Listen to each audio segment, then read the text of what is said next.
Europe کی چلی winters میں جنگ کے گہرے بادل گھر کر آتا ہوا دیکھنے کے بعد آئیے ہم دیکھتے ہیں کہ ایشیا میں کیا ہو رہا ہے۔ نیپولین بوناپارٹ نے کبھی کہا تھا کہ کسی ملک یا علاقے کی فارن پالیسی کو سمجھنے کے لیے بہت ضروری ہے کہ اس ملک یا علاقے کی جغرافی کو سمجھا جائے۔ گزشتہ 20ویں صدی کے آغاز میں 1901 میں امریکہ میں بننے والے صدر تھیوڈور ٹیڈی روزویلٹ، جو 32 سال بعد بننے والے دوسرے امریکی صدر فرینکلن ڈی روزویلٹ کے دور کے رشتے کے چچا بھی تھے، انہوں نے صدر بننے سے پہلے اسسٹنٹ نیول سیکرٹری کی حیثیت سے 1898 میں امریکہ کی پہلی بیرونی جنگ جو اسپین کے خلاف پیسیفک اوشن میں لڑی گئی تھی حصہ لیا تھا، اور ہوائی آئیلینڈز اور فلپین آئیلینڈز پر امریکہ کے قبضے کی مہموں میں شریک ہوئے تھے۔ انہوں نے امریکہ کی نیول تاریخ پر ایک کتاب بھی لکھی تھی۔ انہوں نے کہا تھا، آج اٹلانٹک اوشن کا زمانہ اپنی ترقی کے عروج پر ہے، یہ جلد ہی اپنے اختتام پر پہنچے گا۔ اس کے بعد پیسیفک اوشن کا زمانہ طلوع ہونے والا ہے، جو ان سب زمانوں سے زیادہ بڑا اور عالی شان ہوگا۔ ظاہر ہے ٹیڈی روزویلٹ نے اس وقت یہی سوچا ہوگا کہ پیسیفک اوشن کے اس نئے زمانے پر امریکہ راج کرے گا۔ اگر آج کرکٹ کی زبان میں بات کریں تو اس دنیا کی سربراہی کے ورلڈ کپ سیریز کا پہلا پاور پلے یورپ میں ہو رہا ہے، لیکن اس کا فائنل اور فیصلہ کن میچ ایشیا میں ہونے کی تیاریاں ہو رہی ہیں۔ اگر آپ دنیا کا نقشہ بغور دیکھیں تو یہ پاور پلے سیریز ایک ہی بڑے اسٹیڈیم کے 2 حصوں میں ہو رہی ہے، جسے ہم یوریشیا کہتے ہیں۔ یہ اٹلانٹک اوشن اور پیسیفک اوشن کے درمیان دنیا کا سب سے بڑا لینڈ ماس ہے، اور اس کی پولیٹیکل اور اکنامک سینٹر آف گریویٹی کی وجہ سے ہم اسے دنیا کا ہارٹ اور سینٹر کہہ سکتے ہیں۔ امریکہ کے مشہور پولیٹیکل سائنٹسٹ اور امریکی صدر جمی کارٹر کے نیشنل سیکیورٹی ایڈوائزر زبیگنیو برزینسکی نے سوویت یونین کے ختم ہونے کے بعد 1997 میں شائع ہونے والی اپنی مشہور کتاب the grand chessboard, American primacy and its geopolitical imperatives میں کہا تھا کہ یوریشیا شطرنج کی وہ بڑی بساط ہے جس پر دنیا کی سربراہی کے لیے بازی لڑی جا رہی ہے۔ جو یوریشیا کو کنٹرول کرے گا وہ اس دنیا پر حکومت کرے گا۔ امریکی پالیسی کا الٹیمیٹ آبجیکٹو یہ ہونا چاہیے کہ یہاں کوئی ایسی یوریشین طاقت نہ ابھرے جو امریکہ کو چیلنج کر سکے اور یوریشیا پر راج کرنے کی صلاحیت رکھتی ہو۔ 19 سینچری میں یورپ، ایشیا، افریقہ اور آسٹریلیا پر برطانیہ کا یونین جیک لہرا رہا تھا، اور نارتھ اور ساؤتھ امریکہ اور پیسیفک اوشن پر امریکہ کا ابھرتا ہوا جھنڈا۔ جرمنی نے 2 مرتبہ ان کے سامنے آ کر ان کا مقابلہ کرنے اور اس دنیا کی کالونیز میں اپنا شیئر بھی لینے کی کوشش کی، لیکن وہ ناکام رہا۔ بہرحال سیکنڈ ورلڈ وار کے ختم ہونے تک جرمنی نے ہم تو ڈوبے ہیں صنم تم کو بھی لے ڈوبیں گے کے مصداق برطانیہ کو اکنامکلی بینکرپٹ کر دیا، اور اس قابل نہیں چھوڑا کہ وہ اپنی عظیم الشان سلطنت، جس پر کبھی سورج غروب نہیں ہوتا تھا، برقرار رکھ سکے۔ لیکن اب جب یونین جیک اترا اور اس دنیا کے چاروں کھونٹ امریکہ کے جھنڈے کو گاڑنے کا وقت آیا تو اسٹالن نے یوریشیا کے ایک بڑے حصے پر اپنا سرخ پھریرا لہرا دیا۔ 45 سال کی کانٹے کی کولڈ وار کے بعد جب دسمبر 1991 میں سوویت یونین کولیپس ہوا تو اس دنیا میں ایک نئی اور انوکھی بات ہوئی،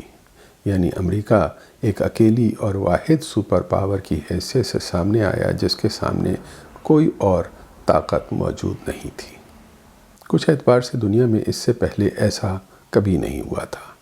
نہ رومن سلطنت میں، نہ عربوں اور ترکوں کی سلطنت کے زمانے میں، نہ منگولوں اور برطانوی سلطنت کے زمانے میں، کہ ایک طاقت کے علاوہ دنیا میں کہیں بھی کوئی اور دوسری طاقت ہی موجود نہ ہو۔ دنیا کے کچھ بڑے دانشوروں نے تو اس کا یہ نتیجہ نکال لیا کہ بس اب دنیا کی تاریخ کا خاتمہ ہو گیا، اٹس اینڈ آف ہسٹری۔ بس اب مقابلہ ہمیشہ کے لیے ختم، بس اب ایک ہی بادشاہ ہوگا اور ایک ہی سلطنت، ایک ہی نظریہ ہوگا ہر جگہ اور ایک ہی ثقافت، اور یہ امریکہ اور اس کے اتحادی مغربی یورپی ملکوں کی ہوگی۔ امریکہ اور یورپ کے بڑے سرمایہ دار اسی جذبے اور تنتنے سے اپنے بیگوں میں ڈالر بھر کر ساری دنیا سے مال غنیمت سمیٹنے اور اپنے نظریے اور ثقافت کو دنیا میں ہر جگہ نافذ کرنے کے لیے نکل کھڑے ہوئے تھے۔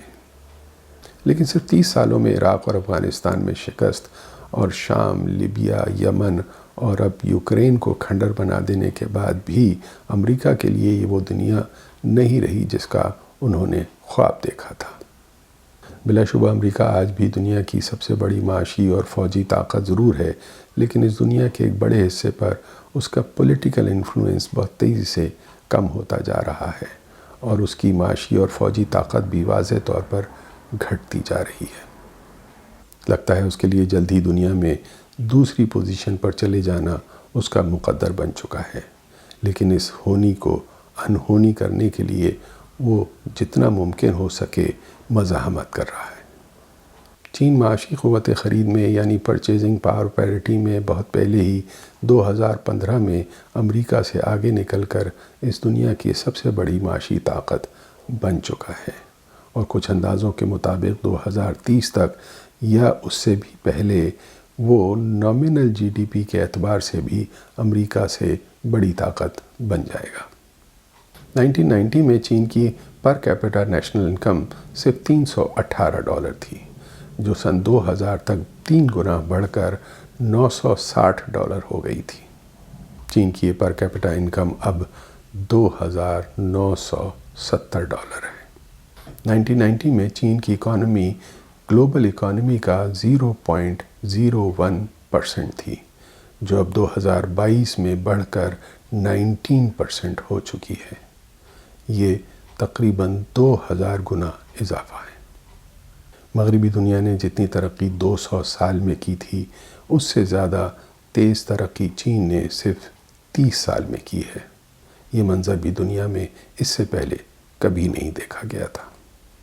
لیکن معاملہ صرف یہیں تک محدود نہیں ہے۔ Western world as a whole بھی سکڑ رہی ہے اور نیچے جا رہی ہے۔ 1990 میں مغربی دنیا گلوبل اکانومی کا 60% تھی۔ آج دنیا کے 8 بڑے مغربی ممالک، جن میں امریکہ اور یورپ کے 5 ملکوں کے علاوہ کینیڈا اور آسٹریلیا بھی شامل ہیں، گلوبل اکانومی کا صرف 40% رہ گئے ہیں۔ گولڈمن سیکس اور price water house Coopers PwC کے کچھ اندازوں کے مطابق 2050 تک دنیا کی 10 سب سے بڑی معیشت کے ملکوں میں امریکہ کے علاوہ یورپ میں صرف 2 ملک شامل ہوں گے، یعنی برطانیہ اور جرمنی، وہ بھی 9ویں اور 10ویں پوزیشن پر۔ ان کے علاوہ دنیا کی سب سے بڑی معیشت کے ملکوں میں 7 ملک ایشیا اور لیٹن امریکہ میں سے ہوں گے، جو اس دنیا کی اکانومی کو کنٹرول کریں گے۔ لیکن یہ ایک بالکل نئی دنیا ہوگی۔ یہ ماضی کی یونی پولر یا بائی پولر دنیا نہیں ہوگی، جن میں 1 یا 2 ملک سپر پاور کی حیثیت سے ساری دنیا پر حکومت کر سکیں، جیسے 19 سینچری میں برطانیہ نے اور 1990 کے بعد سے امریکہ کرنے کی کوشش کر رہا ہے۔ یہ دنیا اب ایک بہت انٹر ڈیپینڈنٹ اور انٹر کنیکٹڈ دنیا ہے، جس میں معاشی سرحدیں ختم ہوتی جا رہی ہیں۔ اب کوئی ملک، چاہے وہ امریکہ ہو یا چین، ہندوستان ہو یا برازیل، اپنے آپ کو دوسروں سے الگ تھلگ رکھ کر ایک بڑی سپر پاور نہیں بنا سکتا، اور نہ ہی اپنے اسفیئر آف انفلوئنس میں نیٹو جیسے فوجی بلاک بنا کر ان کے گرد ایک میزائلوں کی آہنی دیوار کھڑی کر سکتا ہے۔ یہ میوچول کوآپریشن اور میوچول ٹریڈ کی ایک ملٹی پولر دنیا ہوگی، جس میں چین، امریکہ، India, Brazil, South Africa, Indonesia, Malaysia اور سنگاپور جیسے بہت سارے بڑے اور چھوٹے ملک اپنی کامیاب اور ایفیشینٹ اکانومی کے بل پر ایک دوسرے کے ساتھ میوچول اکنامک کوآپریشن اور ٹریڈ کمپٹیشن کر سکتے ہیں، اور ان میں سے کوئی بھی ایک دوسرے پر ایٹامک حملے نہیں کر رہا ہوگا۔ لیکن بدقسمتی سے امریکہ اور یورپ کے کچھ ملکوں کے حکمرانوں کے لیے یہ بدلتا ہوا کھیل اور ان کے مقابلے میں آنے والی نئی ٹیمیں ان کے لیے قابل قبول نہیں ہیں۔ 1990s میں سوویت یونین پر اپنی شاندار فتح کی خوشی اور اس کے نشے میں سرشار امریکہ نے پہلے تو چین پر بار بار نئی اور پہلے سے زیادہ سخت شرائط لگا کر چین کو گلوبل فائنینس اور انٹرنیشنل ٹریڈ کی ایکسس دینے کی اجازت دینے میں 15 سال لگائے، اور پھر شاید یہ سمجھ کر کہ چونکہ چین اب ان کی سرمایہ داری کے نظام کا حصہ بن گیا ہے، اس لیے لا محالہ جلد ہی وہ اپنا نظام بدل کر مغرب کی بالادستی میں ان کا بنایا ہوا سیاسی اور معاشی نظام اپنا لے گا اور ان کی طرح کا ملٹی پارٹی سسٹم اور اپنے معاشرے میں ان کی ثقافت کے رنگ میں رنگ جائے گا۔ لیکن چین نے گلوبل فائنانس اور ٹریڈ سسٹم کا حصہ بن کر اپنی معیشت کو تو انپریسیڈنٹڈ رفتار سے بے پناہ ترقی دے لی، لیکن اس نے اپنے ہزاروں سال سے قائم پولیٹیکل اور سوشل سسٹم اور ثقافت کو چھوڑ کر مغرب کے صرف چند سو سال پرانے پولیٹیکل اور سوشل سسٹم کے ہر خیال اور نظریے کو قبول کرنے سے انکار کر دیا، تو کہانی بدلنی شروع ہو گئی۔ چونکہ اپنی ٹیکنالوجیکل اور مٹیریل پروگریس کی وجہ سے مغربی دنیا میں یہ شدید غلط فہمی پیدا ہو گئی ہے، جو سیاسی خیالات اور معاشرتی نظریات ان کے معاشرے میں ایوالو ہوئے ہیں، وہی ساری دنیا کی مینیفیسٹ ڈیسٹنی ہیں، اور ان کے سماجی مسائل اور چیلنجز ساری دنیا کے بھی مسائل اور چیلنجز ہیں۔ مغربی دنیا کے آج کے حکمرانوں کے خیال میں ان کے نیو کون گلوبل کیپٹلسٹ سسٹم کو ساری دنیا میں نافذ کرنے کے لیے باقی ساری دنیا کے معاشرتی اور مذہبی خیالات، ان کے ثقافتی ورثے اور تہذیب کو جڑ سے اکھاڑ کر ڈسٹ بن میں پھینکنا ضروری ہے۔ اس لیے ساری دنیا میں ہزاروں NGOs کے ذریعے press, social media, T V پروگراموں اور ڈرامہ سیریلز پر کروڑوں ڈالر خرچ کر کے مغربی معاشرے کی انڈیویجولزم، سیکولرزم، لبرل جمہوریت، فرد کی معاشرے اور سوشل نظام کے خلاف بغاوت، عورتوں کے لیے میرا جسم میری مرضی کی آزادی اور LGBT کے مسائل کے فروغ اور تشہیر کے لیے مہمیں چلائی گئیں، اور مشرق کے ہر اس خیال اور حلقے کو جس نے اس ثقافتی حملے پر ناپسندیدگی کا اظہار کیا یا مزاحمت کرنے کی کوشش کی، اسے ماضی کے دقیانوسی جبری نظام کی علامت قرار دیا جانے لگا۔ اسی وجہ سے فرانسس فوکویاما کی دی اینڈ آف ہسٹری ڈاکٹرن بدل کر پروفیسر سیموئل ہنٹنگٹن کی دی کلیش آف سویلائزیشن کی ڈاکٹرن سامنے آ گئی۔ امریکہ کے پاورفل کوریڈورز میں یہ نظریہ بہت مقبول ہوا، جو پروفیسر ہنٹنگٹن نے سب سے پہلے 1993 میں مشہور امریکی میگزین دی فارن افیئرز میں پیش کیا، اور پھر 1996 میں شائع ہونے والی اپنی کتاب the clash of civilization and the remaking of world order میں وضاحت سے پیش کیا تھا۔ اس میں مغرب کی جورو کرسچن تہذیب کا یہ تصادم، روس کی سلاو آرتھوڈاکس تہذیب، چین کی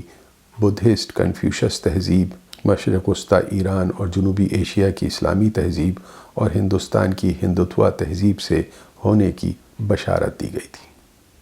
اپنی بے پناہ تیزی سے بڑھتی ہوئی معاشی طاقت کے بل پر ابھرتے ہوئے چین کی ناکہ بندی کرنے کے لیے امریکی صدر اوباما اور وزیر خارجہ ہلیری کلنٹن کے زمانے میں امریکی خارجہ پالیسی کا رخ مڈل ایسٹ اور افغانستان کی ہارتی ہوئی جنگوں میں الجھنے کے بجائے پیوٹ ٹو ایشیا کی پالیسی کی طرف پھیرا جانے لگا۔ یہی وہ وقت تھا جب امریکہ اور یورپ کو 2008 کے بڑے عالمی مالیاتی بحران کا سامنا کرنا پڑا، جس میں چین کو یورپ اور خاص طور پر امریکہ کی معیشت کو دیوالیہ ہونے سے بچانے کے لیے امریکی حکومت کو قرض دینے کے لیے امریکی ٹریجری بل میں $1 ٹریلین کے قریب سرمایہ کاری کرنی پڑی تھی۔ یہ اسے اس لیے کرنا پڑا تھا کہ امریکہ اور یورپ کی فیکٹریاں چلتی رہیں اور اس کے لوگوں کی ایک بڑی تعداد بے روزگار نہ ہو جائے۔ 2008 کا یہ گلوبل فائنینشیل کرائسس نہ صرف امریکہ کے پالیسی ساز اداروں کے لیے ایک بڑی ویک اپ کال تھی، بلکہ یہ چین کے لیے بھی اس کی تیز رفتار ترقی کا سب سے بڑا مسئلہ اور چیلنج بن کر سامنے آیا تھا۔ اب چین کا چیلنج یہ تھا کہ وہ کس طرح اپنی معیشت کا انحصار امریکہ اور یورپ میں ایکسپورٹ کی مارکیٹ پر سے کم کرے۔ اس کے بعد سے چین نے اپنے ملک کے کم ترقی یافتہ مغربی علاقوں اور اپنے اطراف کے دوسرے ایشیائی ملکوں میں بھاری انفراسٹرکچر میں سرمایہ کاری کی ہے، تاکہ خود چین میں اور ایشیا میں اس کی مارکیٹ اتنی بڑی ہو جائے کہ اس کی بنائی ہوئی گڈز اور سروسز کو خرید سکے، اور چین کی معیشت کا انحصار امریکہ میں وال مارٹ جیسے بڑے اداروں کی خریداری پر کم ہو جائے۔ اس پورے عمل میں چین نے اپنی آبادی کے تقریباً 70 کروڑ لوگوں کو غربت سے نکال کر درمیانہ طبقے کی ایک ایسی پھیلتی ہوئی مارکیٹ میں تبدیل کر لیا ہے جو اپنی بڑھتی ہوئی آمدنی سے چین کی روزمرہ استعمال کی اشیاء، اندرونی تجارت اور اندرونی اور بیرونی سیاحت کے سب سے بڑے خریدار بن گئے ہیں۔ اب چین کی ایکسپورٹ کی آمدنی 2006 میں کل قومی پیداوار کی 36% حصہ ہونے سے کم ہو کر صرف 20% رہ گئی ہے۔ اسی پروگرام کے مطابق 2013 میں قازقستان میں چینی رہنما شی جن پنگ کی طرف سے اعلان کیے ہوئے روڈ اینڈ بیلٹ انیشیٹو کے تحت ایشیا اور یورپ میں تجارتی راستوں کو وسعت دینے اور پاکستان میں سی پیک جیسے منصوبے کی طرح کے منصوبوں پر کئی ٹریلین ڈالر کی سرمایہ کاری کا آغاز کیا گیا تھا۔ ان منصوبوں کی فائنینسنگ کی ضرورت کے لیے ورلڈ بینک کی طرز پر کئی $100 بلین کی سرمایہ کاری سے ایشین انفراسٹرکچر انویسٹمنٹ بینک اور سلک روڈ فنڈ کی نوعیت کے فائنینسنگ ادارے قائم کیے گئے ہیں، جن کے اب تک 105 ملک اور ادارے رکن بن چکے ہیں۔ یورپ میں روس پر بڑھتے ہوئے معاشی اور فوجی دباؤ کی وجہ سے اب چین اور روس کے تعلقات میں بھی ایک نئی گرم جوشی آنی شروع ہو گئی۔ جیسے جیسے امریکہ کے دباؤ میں آ کر یورپ کے ملکوں نے روس کے تیل اور گیس کی درآمد کو کم کرنے کے اقدامات کرنے شروع کیے، ویسے ویسے روس نے مشرق میں چین کے ساتھ اپنی نئی گیس پائپ لائنیں بچھا کر اپنی گیس اور تیل کی ایکسپورٹ کا رخ پھیرنا شروع کر دیا۔ یورپ اور ایشیا میں اپنا سارا جمایا ہوا کھیل اس طرح تیزی سے بگڑتا ہوا دیکھ کر اب امریکہ اور یورپ کے کچھ ممالک لڑنے مرنے پر آمادہ ہو گئے ہیں۔ 2018 میں امریکہ کی نیشنل ڈیفنس اسٹریٹجی میں ملک کی فوجی حکمت عملی کا واضح مقصد روس اور چین کے ساتھ لانگ ٹرم اسٹریٹجک کمپٹیشن کو امریکہ کی پراسپیرٹی اور نیشنل سیکیورٹی کا سینٹرل چیلنج قرار دے دیا گیا اور چین کے گرد اپنا فوجی محاصرہ تنگ کرنے میں تیزی آنی شروع ہو گئی۔ اس آنے والے معرکے میں جاپان، تائیوان اور ہندوستان امریکہ اور مغربی ممالک کے سب سے بڑے حلیف اور اتحادی بن کر سامنے آئے ہیں،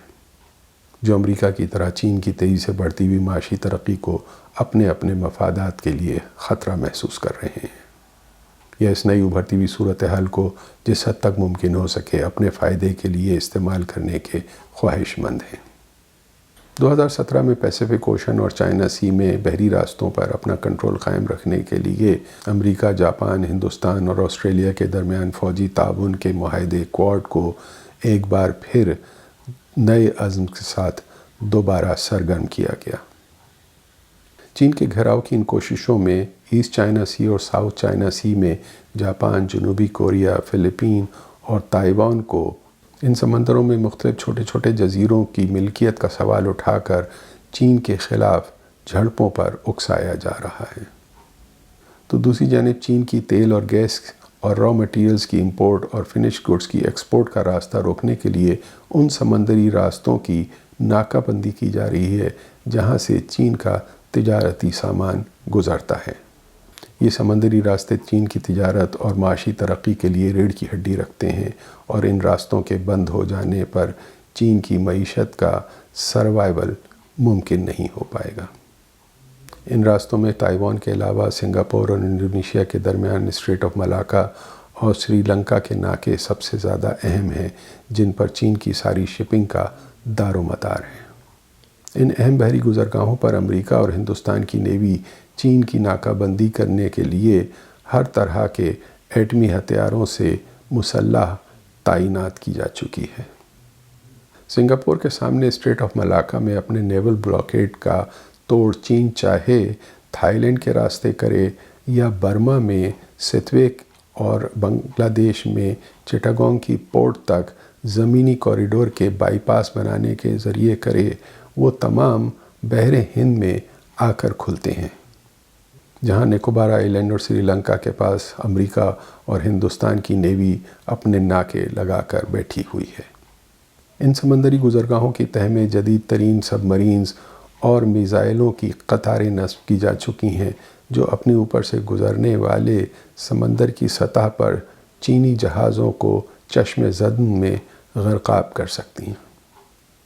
یہی وہ اہم فوجی تقاضے ہیں جن کی وجہ سے برما، بنگلہ دیش اور سری لنکا کی حکومتوں پر امریکہ اور ہندوستان کی گرفت کبھی ڈھیلی نہیں ہونے دی جاتی،